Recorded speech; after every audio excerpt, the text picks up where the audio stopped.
Hi, welcome to the complete ASP.NET MVC course. My name is Mohammed Hamedani, and I'm going to be your instructor over the next few hours.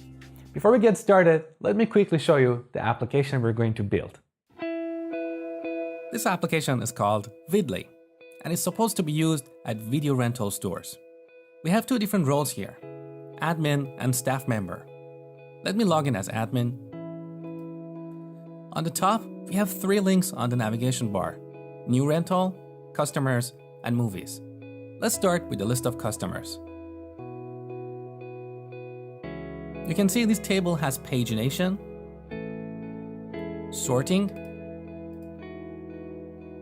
and searching. If we delete a customer, we get this bootstrap dialog box for confirmation. We can also add a new customer. And here we have a business rule.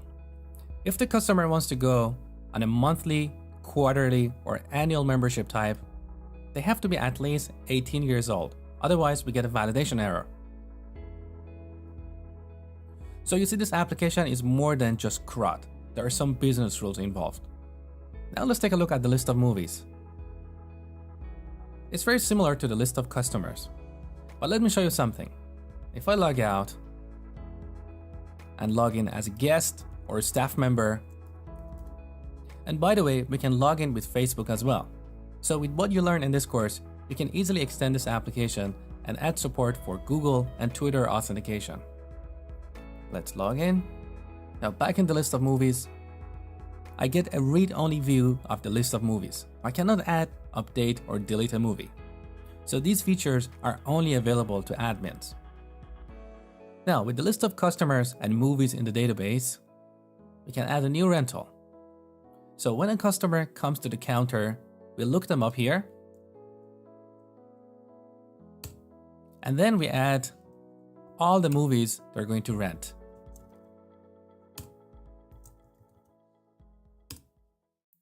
And again, here we have another business rule. These movies have limited availability. So as we are renting out these movies, we need to keep track of availability of movies. So once again, this application is more than just CRUD. So, are you excited to build this application with me? I hope you are. Let's begin.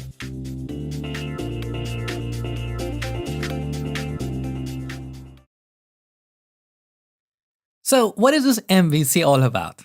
Well, MVC stands for Model View Controller, and it's one of architectural patterns for implementing user interfaces.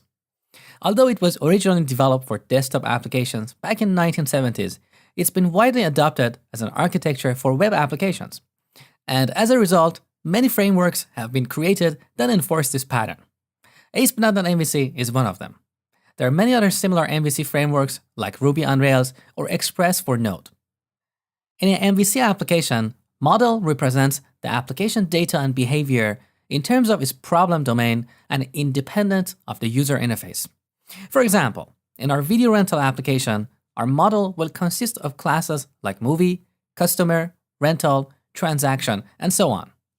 These classes have properties and methods that purely represent the application state and rules. They are not tied to the user interface, which means you can take these classes and use them in a different kind of app like a desktop or a mobile app. They are plain old CLR objects or POCOs. V in MVC represents the view, and is the HTML markup that we display to the user. And C is a controller, which is responsible for handling an HTTP request. For example, imagine our application is hosted at vidly.com. When we send a request to vidly.com/movies, a controller will be selected to handle this request. This controller will get all the movies from the database, put them in a view, and return the view to the client or the browser. So with this architecture, you see each component has a distinct responsibility, and this results in better separation of concerns and a more maintainable application. Now, there is one more piece to this architecture, which is not in the acronym MVC, but is nearly always there. It's a router.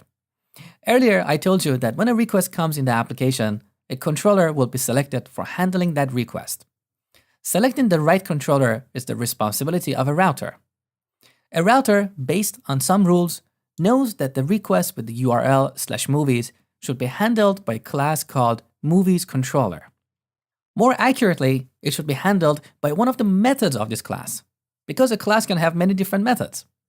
In ASP.NET MVC, we refer to methods of a controller as actions. So it's more accurate to say that an action in a controller is responsible for handling a request. So this was ASP.NET MVC in 3 minutes. Okay, to follow along with this course, first of all, you need Visual Studio 2013 or higher. In this course, I'm using Visual Studio 2013 Community Edition, which is free. Also, I'm going to use a few plugins to increase my productivity and make my development experience more enjoyable. So open up Visual Studio, under Tools, go to Extensions and Updates. On the left side, select Online, and here, search for Visual Studio Productivity Power Tools. So you can see I have installed Productivity Power Tools 2013. This is an extension that brings in a lot of useful features to increase your productivity. Next, search for Web Essentials. Again, you can see I've installed this plugin. In your case, you will see a button to install this plugin. And the last plugin, which is optional, is ReSharper. So you don't necessarily need ReSharper to follow along with this course, but I highly recommend you to download and install it because I'm going to show you lots of time-saving tips and tricks. ReSharper is a commercial plugin and the price is somewhere about $70 to $90 a year. And I highly recommend you to invest this money and add ReSharper to your toolbox because the number of hours you will save per year will save you far more than $90 a year. And by the way, I'm not a ReSharper affiliate. I don't get a penny from promoting this. I'm just recommending ReSharper because I only teach you the best tools because I want you to be outstanding in your career. Now, whether you want to get a ReSharper license or not is your decision, but you can get a free 30-day trial version of ReSharper to try the time-saving tricks I'm going to show you in the course. And if you don't want to get ReSharper, that's perfectly fine. Don't panic. I will show you how to get things done without ReSharper as well. All right, our development environment is ready. Next, we're going to create our first MVC application. So in Visual Studio, go to the File menu, New, Project. On the left side, under Templates, expand Visual C# and Web. And here select ASP.NET Web Application. I'm going to call this Vidly and store it in my C drive in the projects folder.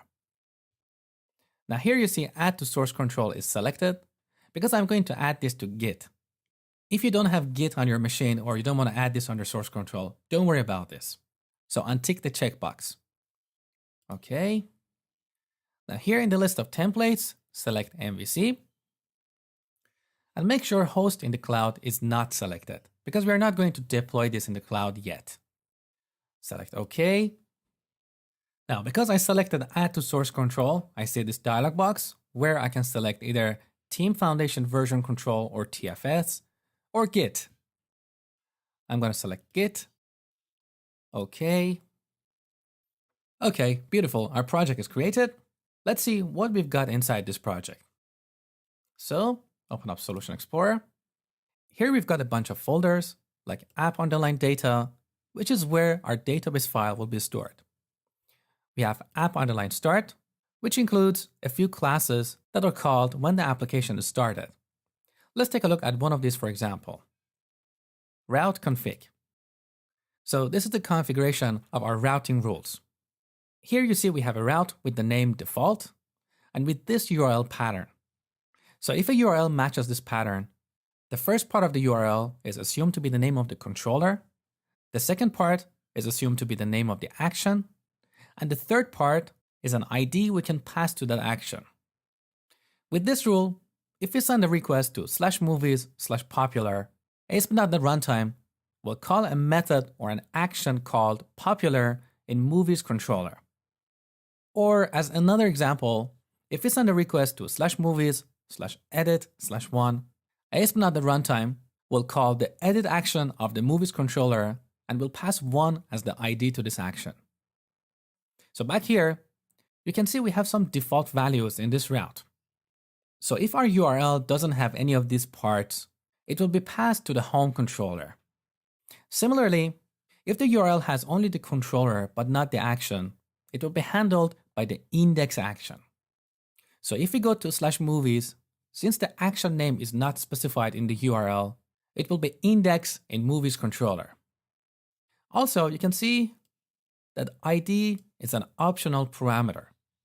Because not every action needs an ID. We only need this when we are working with a specific resource like a movie or a customer with a given ID. We also have this content folder where we store our CSS files, images, and any other client-side assets. Next, we have controllers. And you can see our default project template has 3 controllers. Account, which has actions for sign up, log in, log out. Home, which represents the homepage. And manage, which provides a number of actions for handling requests around user's profile, like changing password, enabling two-factor authentication, using social logins, and so on. We have fonts, which shouldn't really be here in the root. I would personally prefer to move this under content folder, but we'll leave that for a later lecture. We have models, so all our domain classes will be here. Next, we have scripts, where we store our JavaScript files. And finally, we have views, so V in MVC. Now look, here we have folders named after controllers in our application. Let me expand controllers again. So we have account, home, and manage controller. And interestingly, we have 3 folders with the same names excluding controller. So by convention, when we use a view in a controller, ASP.NET will look for that view in a folder with the same name as the controller. We also have a folder called shared, which includes the views that can be used across different controllers. And finally, we've got a few other files here. Fave icon is the icon of the application displayed in the browser. Global ASIX is one of the traditional files that has been in ASP.NET for a long time. And it's a class that provides hooks for various events in the application's lifecycle. So let's expand this and open the C# file. So when the application is started, this method will be called. And here you can see we are registering a few things, like the routes. So when the application is started, we tell the runtime these are the routes for our application. Next, we have packages.config, which is used by NuGet Package Manager. If you have never worked with NuGet, it's a package manager similar to NPM or Node Package Manager or Bower. If you have never worked with any package managers before, we use them to manage the dependencies of our application. So let's say our application has dependency to 5 external libraries. Instead of going to 5 different websites for downloading these libraries, we use a package manager, and this package manager will download these dependencies from its central repository. Also, if in the future one of these libraries has a newer version, again, we use our package manager to upgrade one or more of the existing packages. We don't have to go to 5 different websites. We also have this startup.cs, which is a new approach Microsoft is taking for starting the application. So in the next version of ASP.NET called ASP.NET Core 1.0, which is not ready yet, they've dropped global.asix and all the startup logic is implemented in this startup class. And finally, we have web.config, which is an XML that includes the configuration for our application. Out of all the elements you see in this XML, mostly you will need to work with only 2 sections. Connection strings, which is where we specify database connection strings, and app settings, which is where we define configuration settings for our application. Okay, now that you have a good understanding of what is inside this project, let's see the building blocks of MVC architecture in action. Okay, in Solution Explorer, right-click Models, and add a new class here. I'm going to call this Movie. We give it a couple of properties, like integer ID and string name. To quickly create a property, just type prop, press tab. This is a code snippet. You specify the type, then press tab again, and the name of the property. So this class is a plain old CLR object or POCO, which represents the state and behavior of our application in terms of its problem domain. In this case, it doesn't have any behavior or logic. It just has a couple of properties which we use for representing state. Now, let's say we want to create a page where we randomly pick a movie and render its details. Assuming that this page would be under /movies/random, we need to create a controller called movies controller with an action called random. So, in Solution Explorer, right-click controllers, add controller. Here we have different templates, and most of them are used for auto-generating some code, which we call scaffolding. But we are not going to use any of these templates because I want you to learn how to create a controller from scratch. So select the first one, add, call this movies controller. So this controller is a very simple class that derives from the controller class. And here we have an action called index, which returns action result. I'm going to change the name of this action to random. So this will be called when we go to /movies/random. Now in this method, I'm going to create an instance of our movie model. So movie, new movie. Now, because I'm using ReSharper automatically resolve the namespace for this class. If you're not using ReSharper, you need to go on top of this file and manually type using vitly.models. Back here, let's set the name of the movie, Shrek. In a real-world application, we often get a model from a database. But for now, to keep things simple, let's just focus on the core building blocks of MVC apps. Now here you can see that this method is returning a view. And the reason this view is red is because ReSharper is telling me that this view file does not exist in the application. So in the Solution Explorer, under Views, look, inside Movies folder, we don't have a view called Random. So right-click, add, View, call this Random. Here we have Template, which we can use to auto-generate a view, but we're not going to use this feature. Under Options, we can tick this box to create this view as a partial view. A partial view is not a complete page. It's like a widget that we can reuse on different views. We are not interested in that, so untick. Here we have a checkbox for selecting the layout for this view. A layout is like a template or a master page. We want all the views in our application to have the same look and feel. So let's select the layout. By default, our MVC project has a layout under Views, Shared, called Underline Layout. So select this and add the view. Okay, here you see a mixture of HTML and C# code prefixed with an @ sign. So on the top, we have a block, and inside this block, we are setting two properties. One is viewback.title, which we'll look at later, but basically this is going to be the title of our page shown in the browser. And next, we're setting the layout for this view. After this code block, we have just plain HTML. Now I want to go back to the controller, press Ctrl and Tab. This way we can switch between open tabs. Look, view is no longer red because now we have a view on the disk.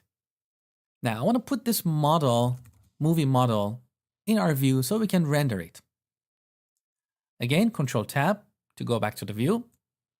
I want to change this heading and render the name of our movie. So we need to write C# code. We start with @ sign and then type model. Every view has this property which gives us access to the model we pass to it in the controller. Now in the IntelliSense, note that the type of this model is dynamic. It's not a movie. So if I use the dot operator, I cannot see the name property of this movie here. So on top of the file, we need to use a directive to specify the type of the model for this view. So @model, and this has to be lowercase. And here we specify the fully qualified name of our model class. So the name of the application, vidly.models.movie. Now, if you're using ReSharper, you don't have to remember this fully qualified name. You can just type movie and press enter. ReSharper automatically resolves the namespace. Okay, back here, now we can type model dot, and look, we've got ID and name properties here. So let's render the name. All right, now let's run the application. Because we are in the random view, and this view is inside the movies folder, if we press Ctrl and F5 now, our browser will take us to /movies/random. So Ctrl F5. Okay, congratulations. So you have seen a model, a view, and a controller in action. Throughout the rest of the course, we'll work on more sophisticated scenarios, but the fundamentals will be very similar to what you have seen in this video. Okay, now let's go to the home page. I don't like this default template that comes with our application. It looks a little bit ugly. So let's find a better template. Our ASP.NET MVC application uses Bootstrap as its front-end CSS framework. So to replace this template, we need to find a Bootstrap template. Head over to bootswatch.com. Here you see a bunch of different templates for Bootstrap. Under Themes, select Lumen. So scroll down. Our navigation bar will look like this. Here we can see the buttons,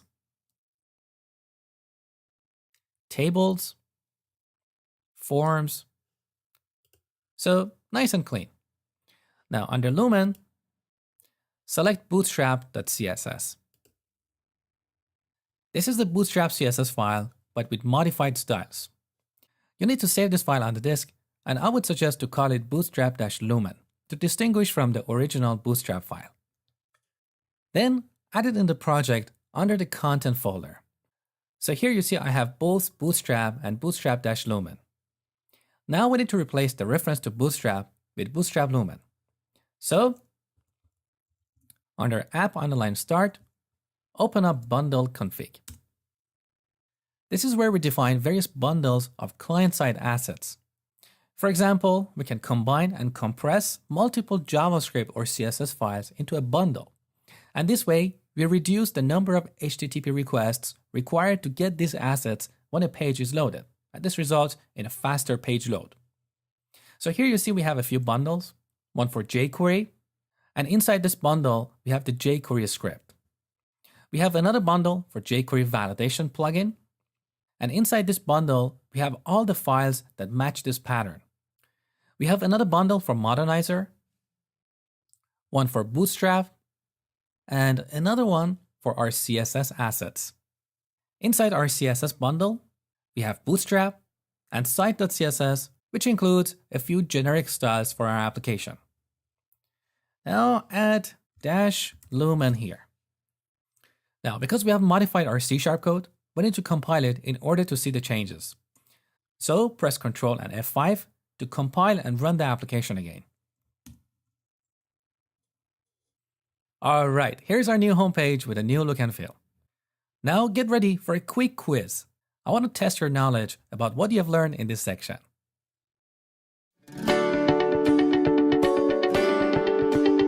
So this was just a quick introduction to ASP.NET MVC.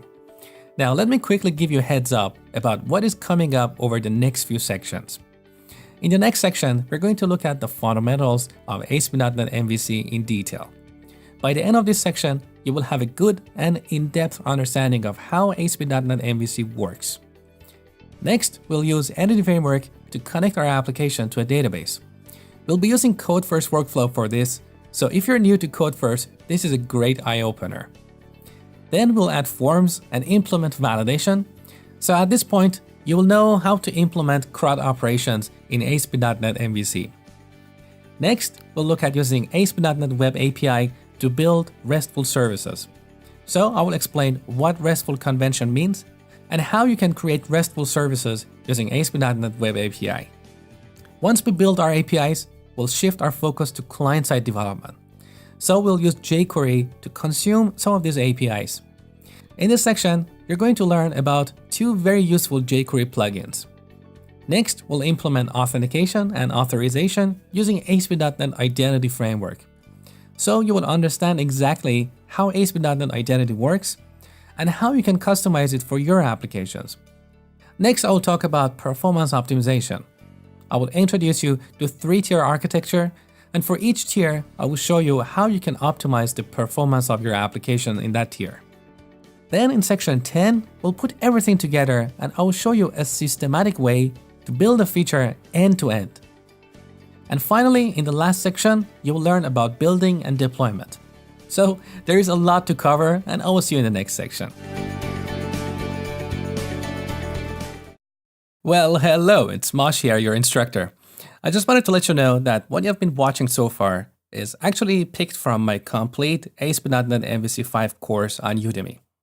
In case you're interested to have the complete course, you can get it with a discount using the link in the video description. And if not, that's perfectly fine. Continue watching as the next section is coming up. Have a great day. In this section, we're going to take a closer look at building blocks of ASP.NET MVC. And by the end of this section, you will have a much deeper understanding of how this framework works. More specifically, we're going to look at controllers, actions, routing, views, and view models. So let's get started. So in the last section, you noticed that our random action returns action result. This action result is the base class for all action results in ASP.NET MVC. So depending on what an action does, it will return an instance of one of the classes that derive from action result.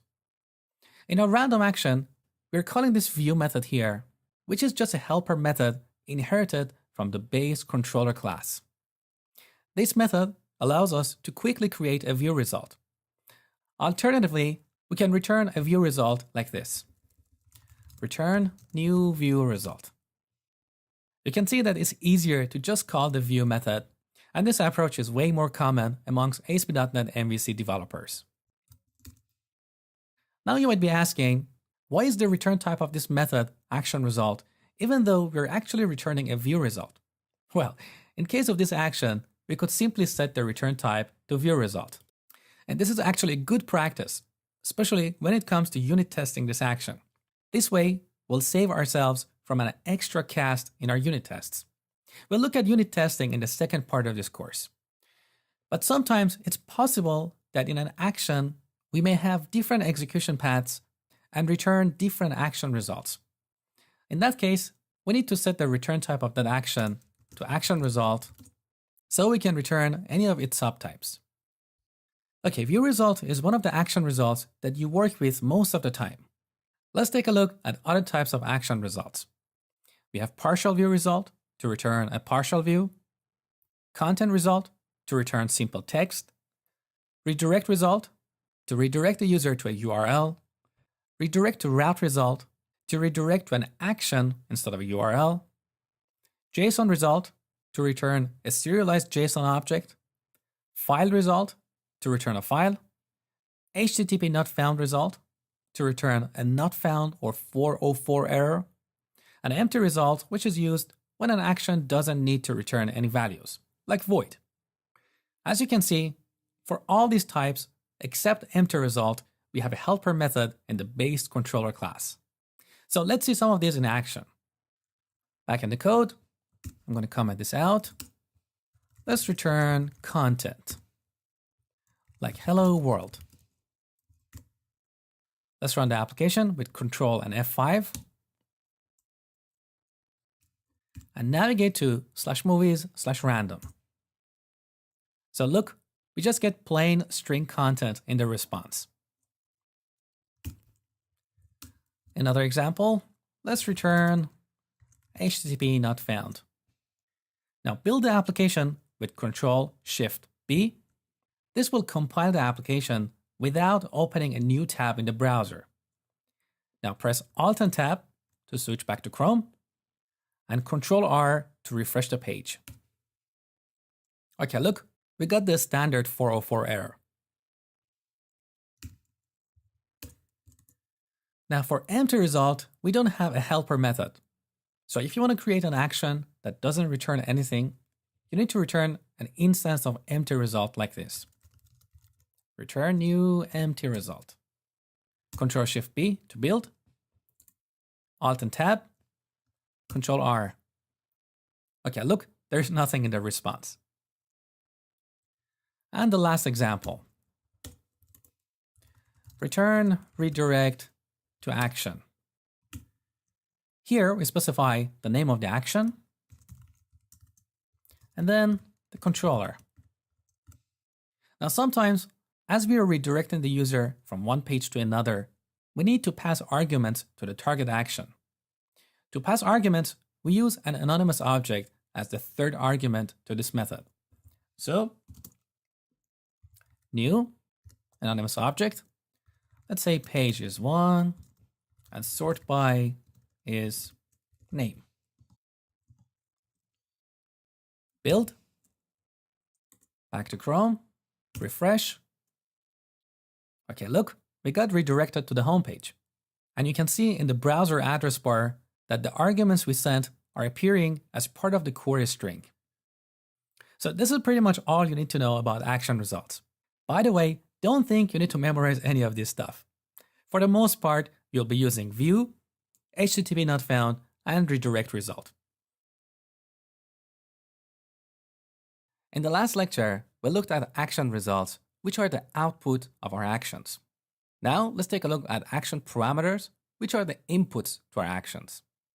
When a request comes in the application, ASP.NET MVC automatically maps request data to parameter values for action methods. So if an action method takes a parameter, the MVC framework looks for a parameter with the same name in the request data. If a parameter with that name exists, the framework will automatically pass the value of that parameter to the target action. This parameter value can be embedded in the URL, it can be in the query string, or in the data posted using a form. So back in the movies controller, I'm going to create a new action. Public action result, edit with a parameter called ID. And here I just want to return simple content. ID equals plus ID. Let's run the application. First we compile with Control-Shift-B, Alt and Tab, back to the browser. I'm going to change the URL to movies/edit/1. This is an example of a parameter embedded in the URL. You can see that it gets automatically mapped by the MVC framework. I can also pass this parameter in the query string. So Control-L, I'm going to change this to ID equals 1. It gets mapped again. But let's see what happens if I rename this parameter to movie ID. To rename, we press F2. So all references are renamed automatically. Movie ID. One more time, build. Back to the browser. Refresh. We got an exception. The parameters dictionary contains a null entry for parameter movie ID. So ASP.NET MVC couldn't find a parameter called movie ID embedded in the URL or in the query string or in the request body passed by form. And that's why we get this exception. Now I can change the query string parameter to movie ID. The error is gone. But in this case, I cannot embed one in the URL because the name of the parameter in our default route is ID. It's not movie ID. Let's have a look at our default route one more time. So in Solution Explorer, open up route config. Look, here's our default route. And the parameter we have here is called ID. So the value that we pass here will be identified as ID, not movie ID. And in Movies controller, this movie ID will not be initialized when this action is called. Now let's rename this back to ID. So this is how ASP.NET MVC maps request data to parameters of our actions. We can also use optional parameters in our actions. So let's create a new action, public action result index. So this action will be called when we navigate to movies. Now in this action, imagine we'll return a view with the list of movies in the database. We can add two optional parameters here, page index and string sort by. So if page index is not specified, we display the movies in page 1. And similarly, if sort by is not specified, we sort the movies by their name. Now to make a parameter optional, we should make it nullable. So for page index, I'm going to add a question mark here to make it a nullable integer. And for sort by, we don't have to do anything because the string type in C# is a reference type and it's nullable. Now inside the action, we check to see if these parameters have a value. So if page index has value, I put the not operator here. So if it doesn't have a value, I initialize it to 1. Similarly, if string is null or white space, we pass sort by here. Then we initialize it to name. And finally, for the purpose of our demo, I'm just going to return simple content. So string.format page index equals the first parameter and sort by equals the second parameter. And I pass page index and sort by here. Okay. Now build, Ctrl+Shift+B. Back to the browser. Let's go to movies. So you can see I didn't have to specify any parameters, and by default page index is 1 and sort by is name. I can override this parameter, so I can pass page index, set it to 2, and you can see it's updated here. But sort by is still name. I can override that too. Sort by release date. Now it's updated.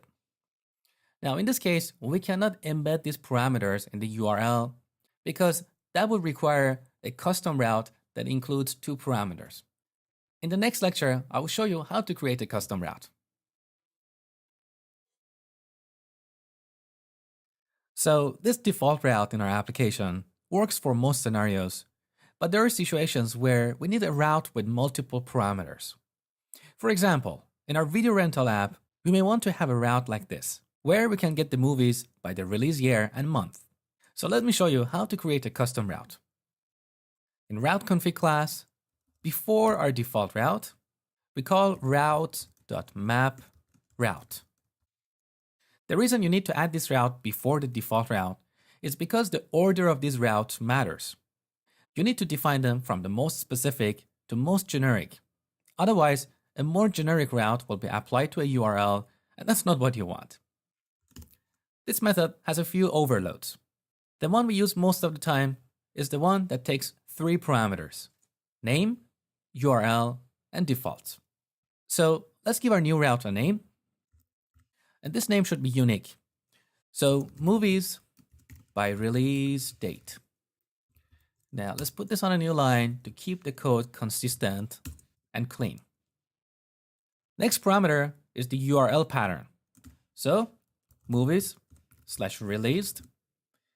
Here we need 2 parameters, year and month.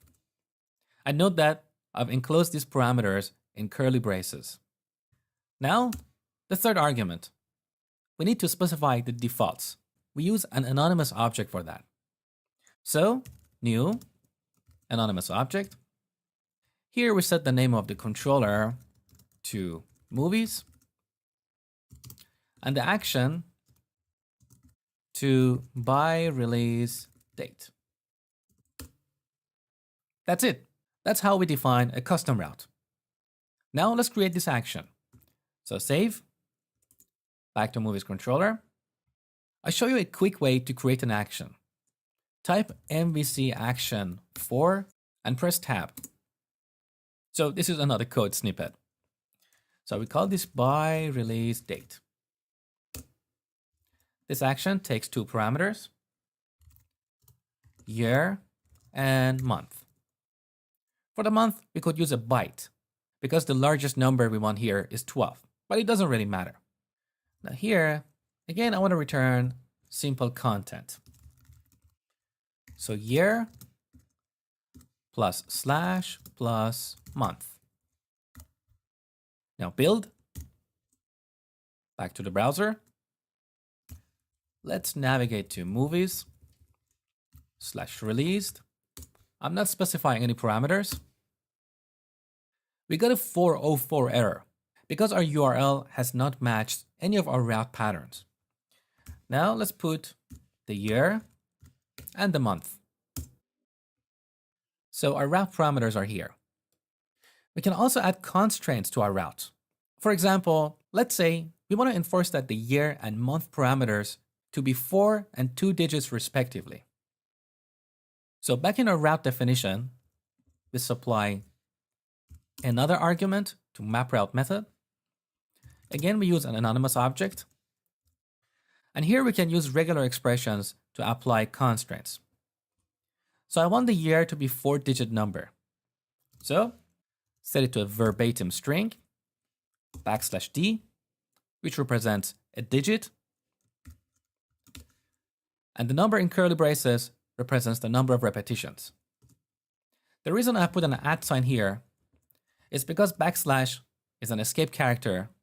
And if we don't use @ sign here, we'll have to add another \, and this looks a little bit ugly. So undo, that's better. Now similarly, I'm going to set month to a regular expression, \d with 2 digits. Build, back to the browser. Now if I refresh, we got a 404 error, and that's because of our constraint. But if we add a 0 here, everything works. Now let me show you another example. Let's say we want to constrain the year to 2015 and 2016. Now this doesn't quite make sense in the context of listing movies by year, but sometimes you may want to limit the route parameters to a few specific values. Again, we can use a regular expression to apply that constraint. So I'm going to change this to 2015 or 2016. So this is how we define custom routes in ASP NET MVC. In the next lecture, I will show you a cleaner way to create a custom route. Okay, look at this code. Currently, we have only one custom route here.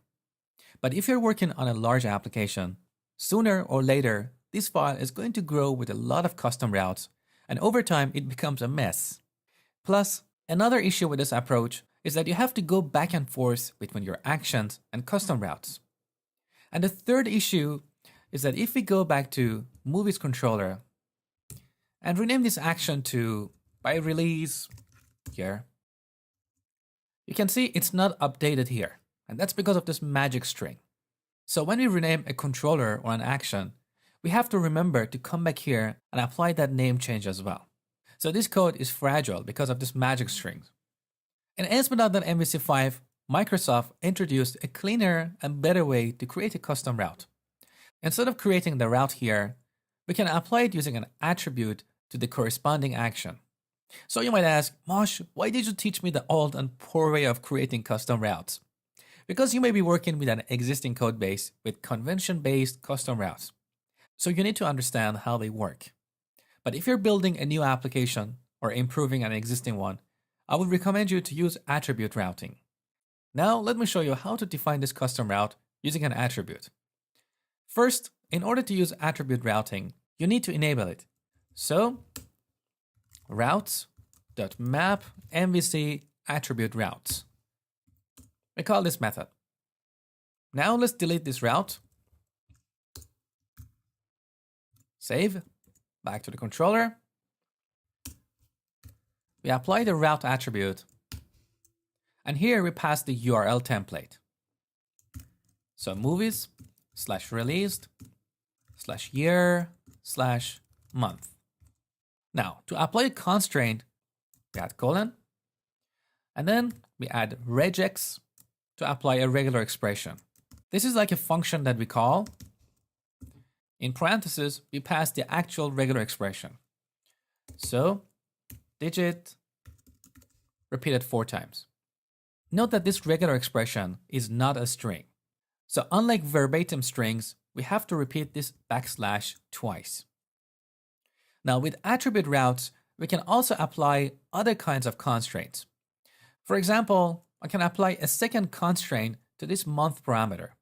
So after regex, colon again, this time I'm going to use range to set a range between 1 and 12. So you see attribute routes are more powerful. We also have a bunch of other constraints like min, max, min length and max length for strings, integer, float, GUID, and so on. You don't have to memorize any of these constraints. Just be aware that they're supported by the framework. If you need to apply constraints to your attribute routes, just Google ASP.NET MVC attribute route constraints. Okay, so far, we have looked at controllers and routing in detail. Now we're going to slowly transition to views. So in the next lecture, I will show you a few different ways to pass data to views. Earlier in the introduction section, we created this action to display a movie. In this action, we passed our model to the view by passing it as an argument to the view method. There are 2 other ways to pass data to views, and that's what I'm going to show you in this lecture. One way is to use the view data dictionary. So every controller has a property called view data, which is of type view data dictionary.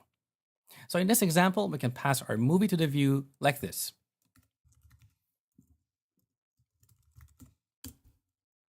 Then we remove it from here. Now let's go to the view. With ReSharper, we can quickly navigate to the view for this action by putting the cursor on the view method and pressing Ctrl B. In this dropdown, you see the name of the view, random.cshtml. If you're not using ReSharper, you need to go to Solution Explorer and find the view under Views, Movies, right here. Okay, now instead of using model property, we need to use view data. Now dot. Look, we can't access the name property of our movie because each item in the dictionary is of type object. So we need to explicitly cast it to the movie. Now don't type anything, just watch for a second because this code is going to get a little bit ugly. That's what I meant. So all these noisy parentheses, compare this to what we had before. Model.name. Which one do you think is better? It's obvious. Another problem with this approach is this magic string here. So back in the controller, if we change this movie to random movie, we have to remember to go back in the view and make this change here as well. Otherwise, we'll get a null reference exception. So this way of passing data to the views is fragile. We had this in the very first version of MVC, and then Microsoft decided to improve this, but in a very poor way. So they introduced viewBag, which is a dynamic type. So back in the controller, instead of using view data with a magic string, we use viewBag with a magic property. So this movie property is added to the viewBag at runtime, which means we don't get compile time safety. If we decide to change this magic property to random movie, again, we have to remember to go back in the view and change it here. Plus, we'll have the casting issue as well. So honestly, I have no idea what Microsoft was thinking when they introduced this viewBag as an improvement for view data. So please do not use view data or viewBag. If you want to pass data to a view, just use the approach I showed you earlier. So back in the controller, we get rid of these and just pass the movie object here. Now, you might be curious, where does this movie object go in the view result? Let me show you. So I create an instance of view result.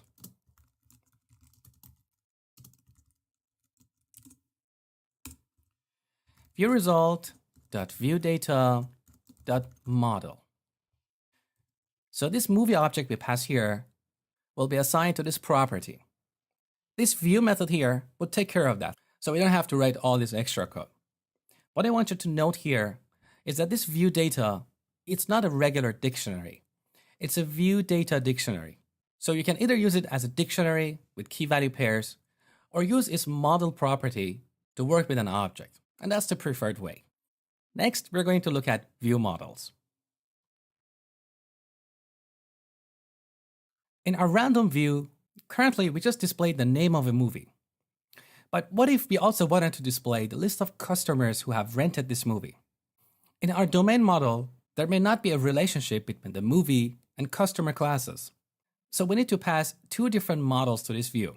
One is the movie, the other is the list of customers. But here we have only one model property. So how do we solve this problem? We use a view model. A view model is a model specifically built for a view.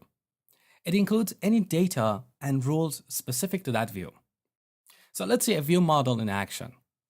First, I'm going to add a customer class to the models folder.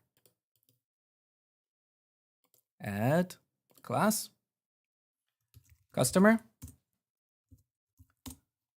Let's give it a couple of properties. ID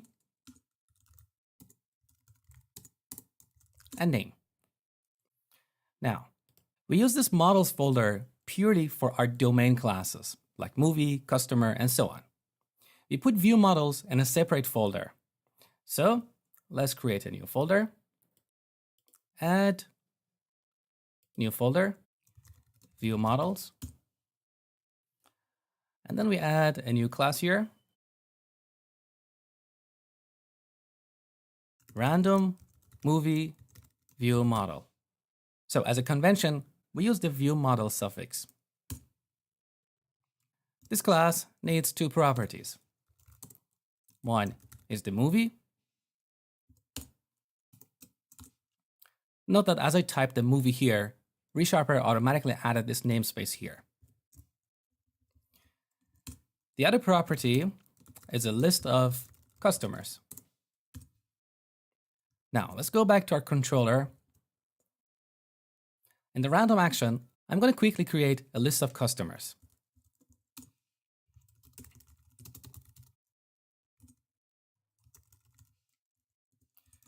We use the object initialization syntax to add two customer objects here. Customer 1 and 2. Now we create a view model object. Random movie view model. Again, ReSharper automatically resolved the namespace. Now let's initialize the movie property and the customers. Okay, so this is our view model. Now instead of sending the movie here, we send the view model. Now look, we have a red underline here. Argument type random movie view model is not assignable to model type movie. So basically, that means in the random view, because the type of the model for this view is the movie, we cannot give it a view model. So we need to change this to random movie view model. Now we have an error here because our view model doesn't have the name property. So we change it to model.movie.name. And you can see here we have access to model.customers. In the next lecture, I will show you how to render the list of customers. Okay, in this lecture, we're going to examine the razor view syntax in ASP.NET MVC. So you have learned that here, we can write C# code by prefixing it with an @ sign. To render the list of customers, we can simply use a for each block. So @ sign for each var customer in model.customers. We use a code block here. This is compulsory in ASP.NET MVC views, even if what you're going to put inside the for each block is only one line. Now here, inside this block, we can either continue writing C# code, like using an if statement, or we can write HTML. So the view engine in MVC called Razor View Engine knows how to parse this syntax. Let's say we want to display these customers using list items. So outside this for each block, I use the UL tag. Let's close it here. And inside the for each block, we use li. And here we switch back to C#. So @ customer.name. We can also use an if block to conditionally render content. For example, if no one has rented this movie before, we want to display a custom message. So if model.customers.count is 0, code block. Here we can add a paragraph. No one has rented this movie before. Or if you don't want to use the p tag, you can simply use text. This is not part of the standard HTML, but it's something that the Razor View Engine understands. So if no one has rented this movie, this if block will render our text without any markup around it. Okay, now we add an else block here and move this UL right here. So you can see working with Razor views is pretty easy. Now, let me show you a few more techniques. Let's say here in H2, you want to conditionally add a class popular if the movie has been rented by at least 5 customers. Otherwise, we don't want to have this class here. How do we do that? First, we use a code block. So @ code block. Here we can write any C# code. So I'm going to declare a variable, call it class name, and initialize it like this. If model.customers.count is greater than 5, it should be popular. Otherwise, it should be null. Now here, we can render class name. With this code, if class name is null, this class attribute will not be rendered in the final HTML.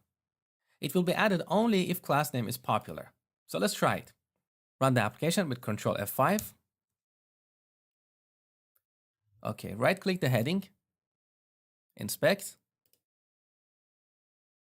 Look, we don't have the class attribute because currently we have only 2 customers. Now let's go back to the view. I'm going to change this condition to greater than 0. Save. Now we don't have to recompile the application because this is just a view. So we can switch back to the browser, refresh. Now look at the heading. We have the class popular. So this is how you render classes dynamically. By the way, this technique is not limited to classes. You can use this technique to render any attributes dynamically. And one last tip. You can add comments in your Razor views using this syntax. @ star * @. And we can make it multiple lines. This is a comment on multiple lines.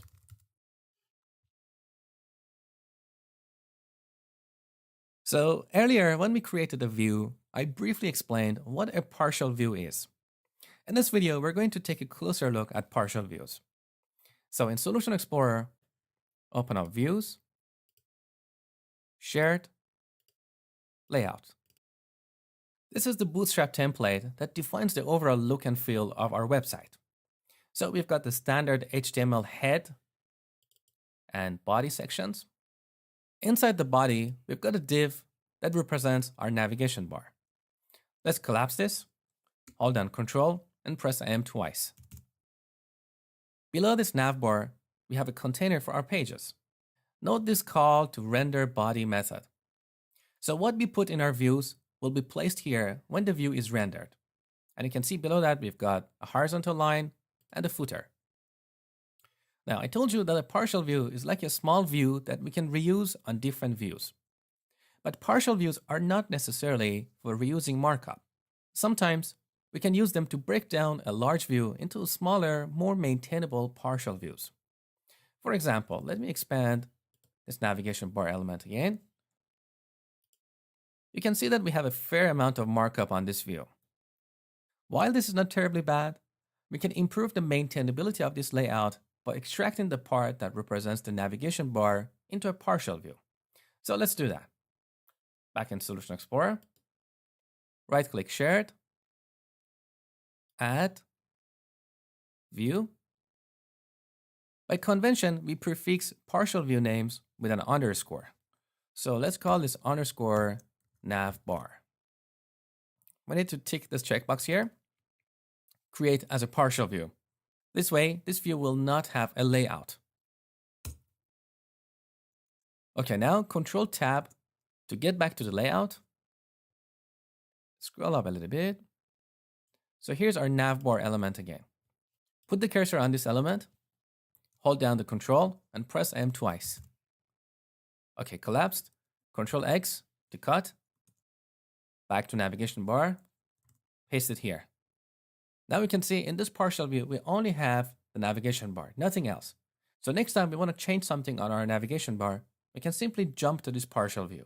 We don't have to scroll up and down in the main layout. Save. Now back to the layout. So here's the content area of our pages. The navigation bar was above that. So here we need to render that partial view. We use @HTML. This is a property of our views, which is of type HTML helper. So it's a class that provides a number of useful methods to work with HTML. We're going to use the partial method. Here we pass the name of our partial view, underline navbar. That's it. That's how we use a partial view on another view. Now, optionally, we can pass a model to this partial view as the second argument of this partial method. Now, in this case, we don't have a model in our layout, but let me temporarily just declare a model for demonstration. So on top of this view, I'm going to add the model directive. And let's set this to random movie view model. Now here, if I don't specify a model, the model that is currently passed to this layout view will be automatically passed to this partial view. But let's say this navbar expects a movie, not the entire random movie view model. Then we can supply a model as a second argument. So model.movie. Okay, we've covered a lot of ground about various components of ASP.NET MVC. So in the next lecture, you will get a cheat sheet to quickly overview the materials in this section. And then I'm going to give you an exercise to put what you have learned in action. Okay, I want you to use what you have learned in this section and implement a few simple features in our Vidly app. So you can see here on the navigation bar, I have changed the application name to Vidly. And now we have only two links, customers and movies. In the customers page, we have a table with the list of customers, and currently we have only 2 customers. Now, these customers are not coming from a database. I've just hard-coded them in my action. For this exercise, don't worry about the database. In the next section, we're going to use the Entity Framework to generate a database for our application. Now, back here in the list of customers, if I click on John Smith, I go to a new page at this address. Customers/details/1, which is the ID of that customer. If I change this to 2, you see Mary Williams. But if I change this to 3, we get a standard 404 error page because we don't have a customer with that ID. Now in the future, we can replace this boring standard page with a custom design, but for now, don't worry about it. What I want you to do as part of this exercise is to cater for various situations, like when we have a customer versus when we don't have a customer. Now let's go back. In the list of customers, if we don't have a customer, we should see a message like, we don't currently have any customers.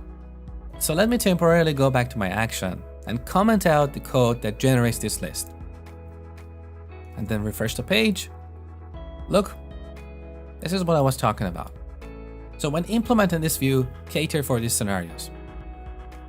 The list of movies is very similar. Currently we have 2 hard-coded movies, Shrek and WALL-E. And there's no link under these movies. If you want, you can add them, but it's going to be exactly like the exercise for customers. So go ahead and use what you have learned in this section to make these changes. And by the way, before you get started, look at the PDF I've attached to this lecture. There are additional materials in that PDF that you need to read in order to do this exercise. Now, if you want to see my solution, you can simply head over to github.com/mosh-hamedani. Here you see I have a repository created for this course, Whitley-MVC-5. Here we can get the latest source code or one of the previous versions of the application. You can see currently I have 8 commits.